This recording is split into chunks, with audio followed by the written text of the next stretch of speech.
c'est l'enjeu, je dirais l'enjeu majeur, l'enjeu caché de cette situation tragicomique que nous vivons. C'est l'affaire de Boulam-Bandé. Tout à l'heure, dans mon propos, j'avais souligné qu'un point particulier sera fait, une réponse particulière sera apportée au propos du chef de village Boulam-Bandé. C'est un point particulier parce que ces interventions sont truquées de mensonges, de non-dits, de choses qui ne sont pas acceptables. On ne peut pas laisser passer. Donc, sur le premier point, violation du consensus traditionnel de non-ingérence dans un autre village. Nos villages ont chacun leur organisation. Et un principe séculier de non-ingérence existe et accourt dans la pratique et dans les usages. Aucun chef de village ne peut s'immiscer dans les affaires d'un autre village, sauf s'il y est formellement convié. Et très souvent, pour jouer un rôle de conciliateur et non un rôle de fauteur de tout ce que nous vivons en ce moment. En totale violation de ce principe, nous constatons que plusieurs chefs de village du canton sont les principaux acteurs du désordre que nous vivons en ce moment à Akwa. Ces chefs multiplient des actions de déstabilisation pour imposer Sieur Dika-Lui comme chef supérieur du canton. Je rappelle encore, mes cousins l'ont dit, ce monsieur n'a reçu aucune onction du village Bouneleke, ni de sa famille Oladika pour être chef du village Bouneleke et chef du canton Baba.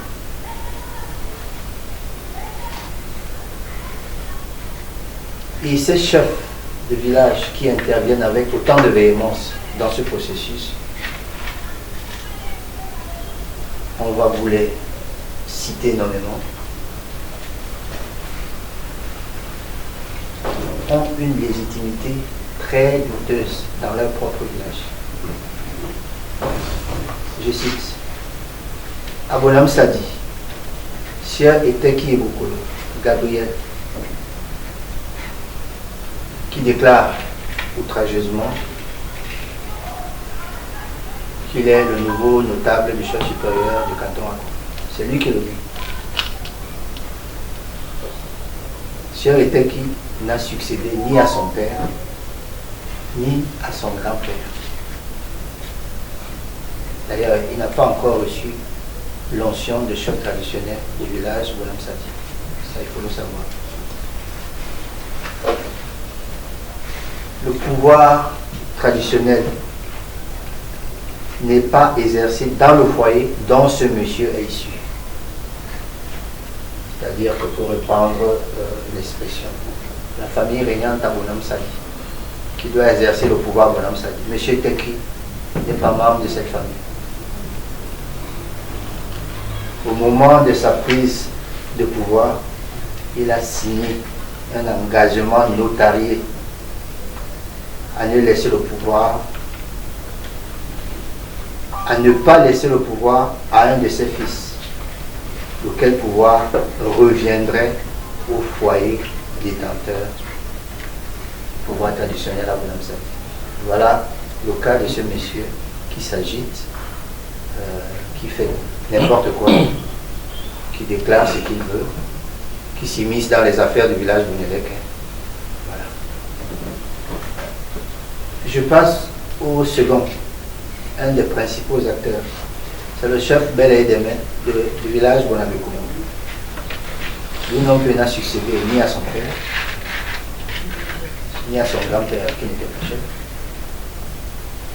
Son père ne l'était pas non plus. Mais il a succédé à son frère aîné, lequel a pourtant laissé des enfants majeurs. Donc, selon le principe qui est le leur, selon ce principe, qu'un enfant doit succéder à son père, Monsieur Bel et Demer n'a pas laissé le fils de son frère succéder à son père.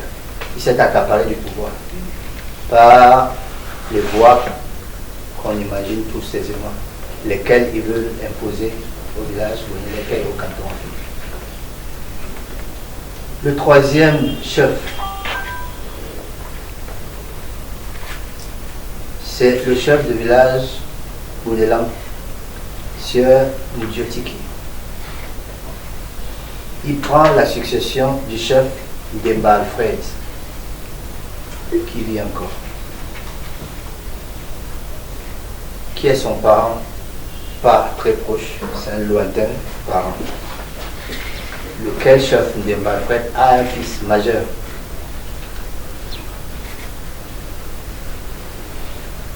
Ndjotiki prend le pouvoir à l'issue des négociations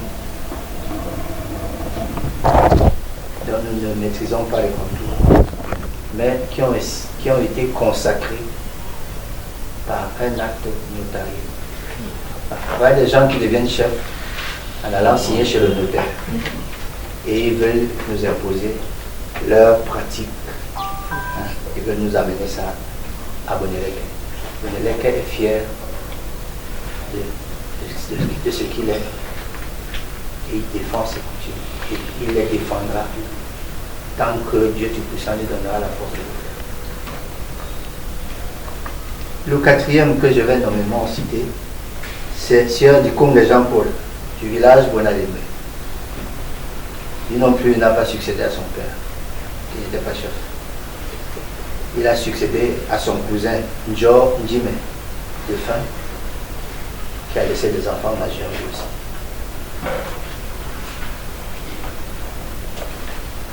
Le dernier que je vais citer, c'est le chef de village Bonamois à Kwanon, Sieur Edoubé du Koto David, qui a la fagotte, qui parle beaucoup, qui s'agite énormément, qui se déclare même par moments chef supérieur, au point que le sous-préfet a dû, par lettre écrite, le ramener à l'ordre pour lui dire: je ne voudrais plus voir que vous êtes présenté comme chef supérieur. Celui-là aussi n'a pas succédé à son père, mais plutôt à son cousin décédé, Edoubé pris au char. Celui-là aussi a laissé pourtant des enfants majeurs. Voilà donc des individus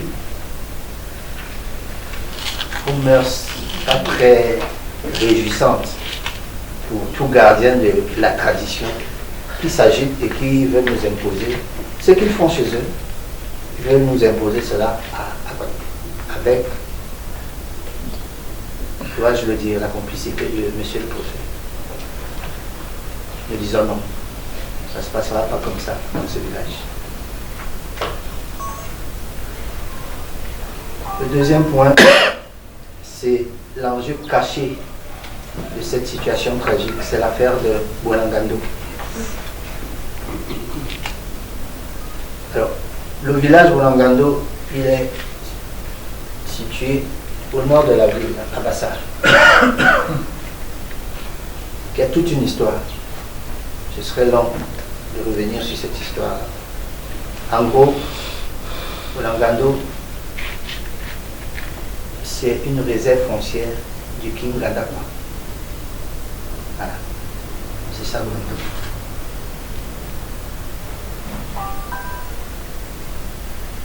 Les principaux acteurs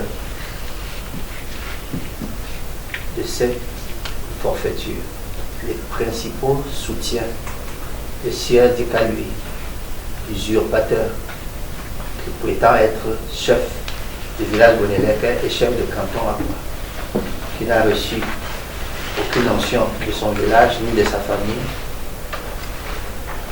qui n'a reçu sur le plan légal aucun arrêté de désignation, mais qui se pavane avec des forces de l'ordre, avec la bienveillance de Monsieur le Préfet. Ses principaux soutiens ont pour motivation majeure la réserve foncière du village Boulangani. C'est un village qui est pratiquement inhabité. Certaines très hautes personnalités de la ville de Douala, indifféremment élues ou nommées, ont entrepris de faire main basse sur cette réserve foncière de environ 7000 hectares. Ce n'est pas un petit territoire.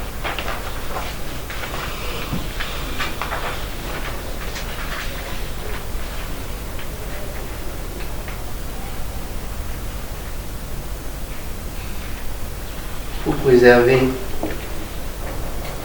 cette réserve, des procédures ont été initiées par certains fils du canton Akwa, principalement des villages Boneleke, Bonalembe et Bonidjan, qui ont, à travers leur chef, donné procuration au défunt chef d'Indika Akwa d'agir en justice en leur nom.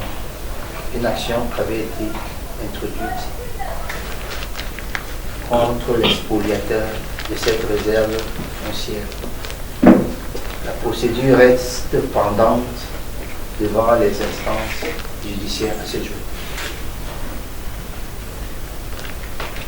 Cette procédure reste suspendue à la désignation du nouveau chef supérieur. Vous comprenez donc pourquoi ces individus s'agit tant pour que l'office de Dika le sieur Dika lui, soit absolument nommé chef. Parce qu'une fois qu'il aura été, la réserve foncière reviendra à ces loups qui vont en faire ce qu'ils veulent faire.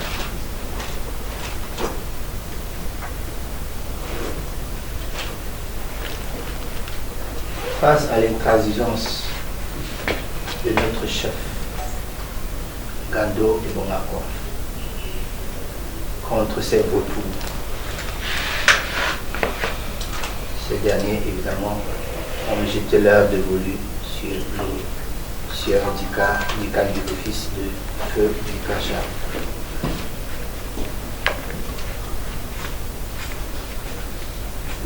Qu'est-ce qui justifie l'implication des autorités traditionnelles et administratives dans la désignation du roi des Moulambers? Selon un digne fils, à quoi?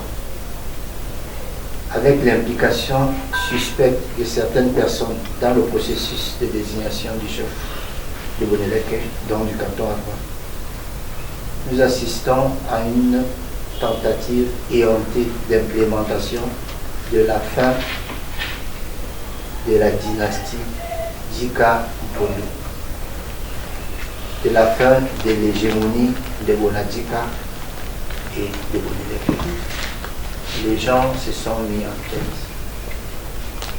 que la famille régnante Bonadika n'en veut plus, que le village Boneleke et ses 11, pour prendre la totalité, ces 11 papillons de notables qui nous dérangent, on n'en veut plus. Voilà ce que les gens se sont mis en tête. Ils font tout pour parvenir à leur fin.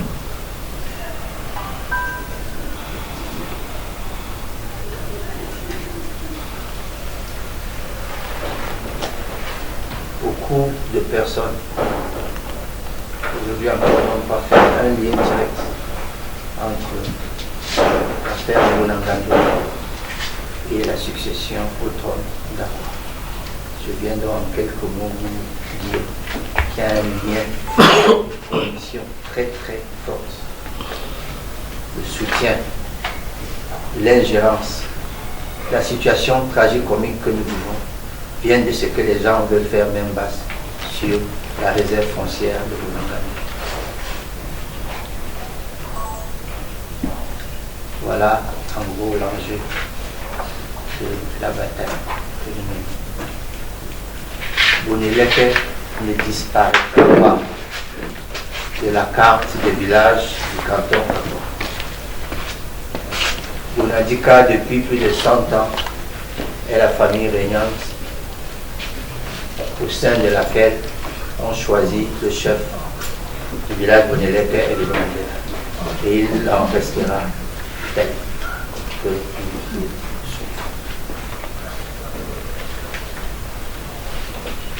Je vais évoquer, pour illustrer ce que je viens de dire, la récente visite du sous-préfet de Douala Premier dans le canton Akwa.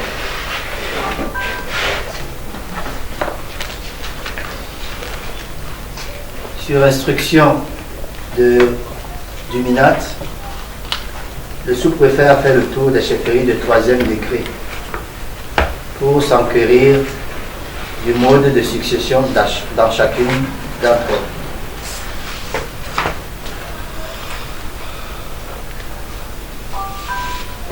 Nous n'avons pas pris part à ces assises à la chefferie du canton Akwa. Parce que nous avons estimé qu'il s'agit là encore d'une manipulation. Manipulation de l'administration préfectorale qui, sciemment, fait exprès de confondre le village Boneleke au canton Akwa. La théorie qui circule, c'est qu'il n'y a pas de village Boneleke. Boneleke ne fait plus partie de l'ensemble des villages du canton Akwa. Boneleke n'est plus le village de Dikampondo. Voilà la théorie qu'on est en train d'élaborer et qu'on est en train de petit à petit essayer d'instiller dans la tête des gens.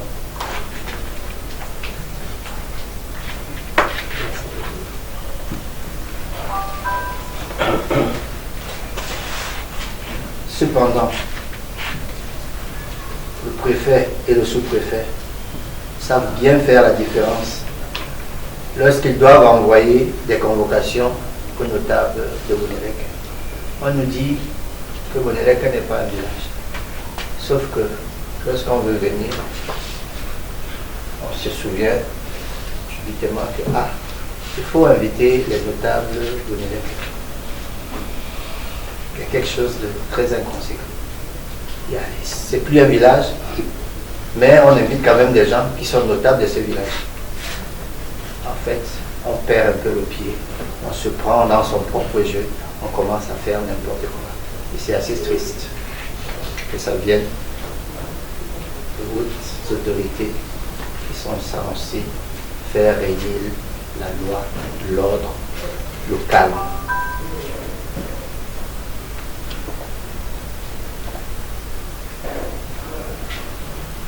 La notabilité Boneleke avait estimé qu'elle ne pouvait pas se rendre au domicile d'un particulier, en l'occurrence Dika lui, d'une part parce que nous ne le reconnaissons pas comme chef du village Boneleke et encore moins comme chef supérieur du canton Akwa. Le sous-préfet a donc procédé à ces consultations. Nous ne savons comment ni avec qui. Nous n'y étions pas. Lui seul saura quel rapport il va rendre à son chef, le préfet, et lequel sait lui-même comment il va le rendre à son administration de tutelle.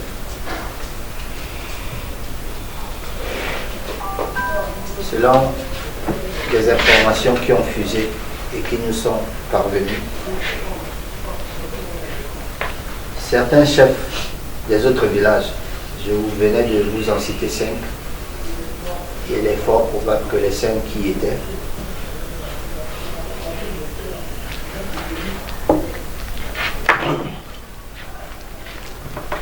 entourés de leurs notables. Ces chefs sont venus avec leurs notables de leur village pour assister aux consultations du sous-préfet au village Boneleke. Que venait-il faire? Et seul le savait.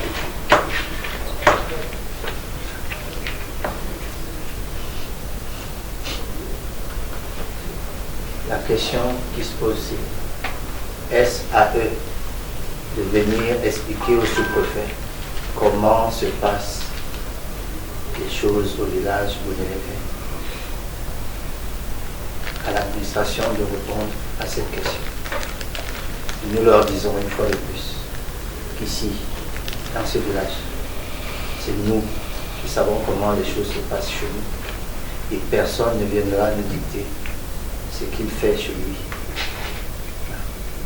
C'est nous qui fixons nos règles parce que nos parents nous les ont léguées et nous restons fidèles à ce que nos parents ont fait.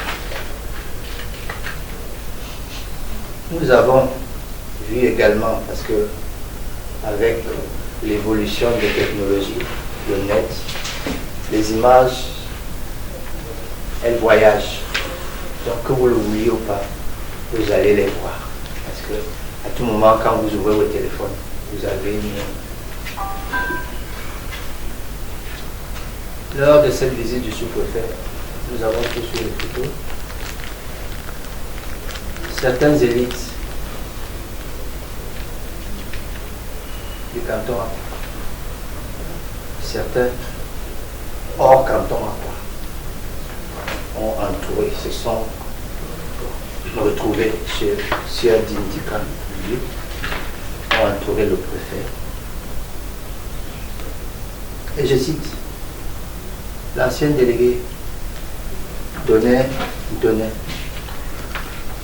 qui est fils de Bonéwanda,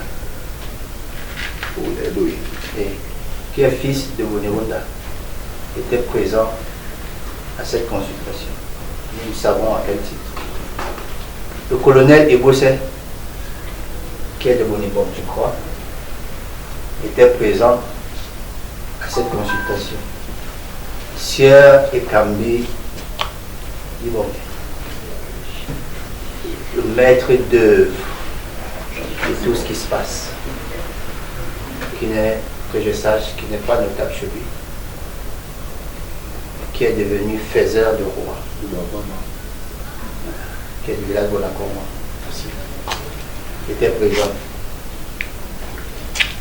Notre cher délégué du gouvernement, délégué de la super maire de la ville, voilà, je me perds entre l'ancien et le nouveau, qui font ami-ami, était présent. Notre frère de village d'Orcolens, député de son État, était présent. La liste est longue, pas très longue, parce que, heureusement, Dieu est grand. Il y a encore des gens qui ont une certaine dignité.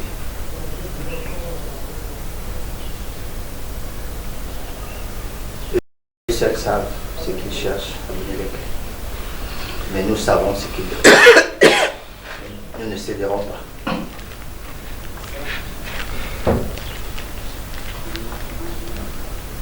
Il nous est parvenu que malgré le fait d'être entouré par un tel aéropage de sommité, des gens éclairés, dit qu'à lui, l'usurpateur, a montré sa totale méconnaissance de l'histoire de son village et du canton à quoi. Je prends juste un exemple. Ce monsieur ne sait même pas à qui son père a succédé au trône du canton.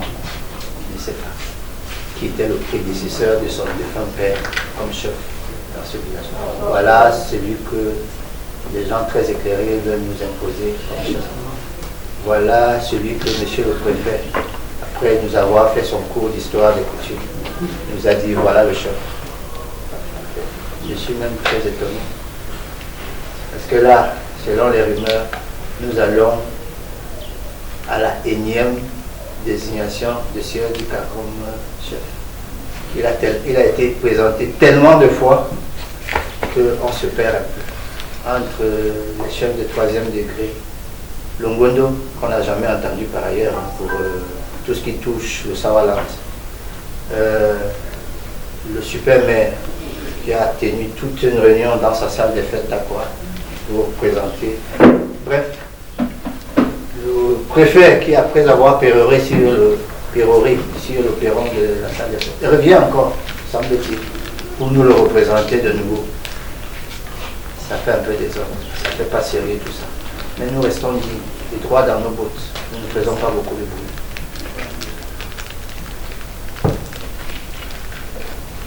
Donc, en conclusion, la visite du sous-préfet, qui avait des instructions claires. En fait, cette visite consistait tout simplement, une fois de plus, à nous montrer que le futur, ce sera d'Indika. Il marche sur les pas de son patron, le préfet. Donc, le village Bouneleke dit nous ne l'accepterons pas. J'ai rappelé tout à l'heure les tristes événements il y a quelques semaines au mausolée du King Dikampozo.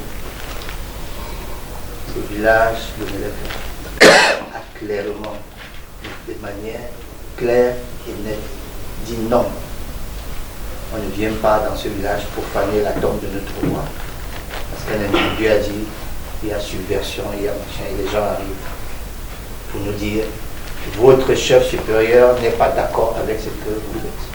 On leur a rappelé avec force, de manière claire, précise, qu'il n'est pas notre chef, ni sur le plan traditionnel, ni sur le plan légal, et qu'il ne le sera pas.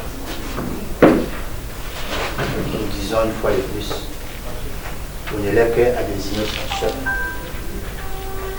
Nous sommes allés jusqu'au bout de ce processus traditionnel. Nous n'accepterons personne d'autre et que monsieur le préfet sache qu'il va créer un Tanga Nord et un Tanga Sud pour reprendre la belle expression de Clément Mobutu. Il y aura le Tanga Aqua légal, traditionnel. Il y aura le Aqua, des usurpateurs et des gens éclairés qui pensent qu'ils peuvent gérer le village et le canton à leur guise. Je crois que je n'ai plus rien d'autre à ajouter, sinon vous remercier une fois de plus d'avoir répondu à notre appel. Merci à tous mes frères, Bonadika, à tous mes frères, Bouneleke. Restons dignes et la vérité finira bien par gagner. Merci.